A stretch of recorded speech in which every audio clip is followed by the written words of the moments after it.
কি রোজগার হলে কমিশন পাঠাবো? কত কমিশন চাই? আচ্ছা আচ্ছা ঠিক আচ্ছা ঠিক আছে। কাকুর মতো সব ইউটিউবারদেরই লাখ লাখ টাকা কামাই। কে জানে আর কিছুক্ষণ দোকানে দাঁড়ালেই হয়তো কাকু বানিয়ে ফেলতো আমার নিজের মেয়ের জামাই। জনপ্রিয় বাবলুদার তেলেভাজার দোকানে আজকে চলে গেলাম। কদমতলা কাটাপুকুর রোডের উপর কাস্টমারদের ভিড় উপচে পড়া এই দোকানটি খুঁজে পেলাম। কত বছরের দোকান? 45 বছর।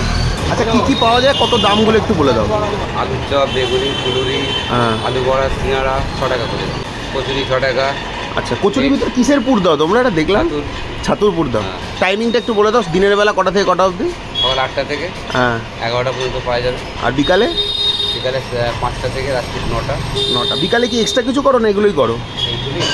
এগুলোই হয়। এইটাই চপ হয়। আচ্ছা আচ্ছা। আর কোনোবার বন্ধ থাকে দোকান? রবিবার বিকালে বন্ধ থাকে, আর বাকি সব দিন খোলা থাকে। কচুরি থেকে শুরু করে এই দোকানে তেলে ভাজা, ঝুরি ভাজা সবই কিন্তু খাঁটি সরষের তেলে ভাজা। আর কাস্টমারের ভিড় দেখে নিশ্চয়ই বুঝতেই পেরেছো এই দোকানে খেয়ে মানুষ পাচ্ছে কিরম মজা। আমারও মন্দ লাগেনি খাইতে। সাবস্ক্রাইব করে দিও যাইতে যাইতে।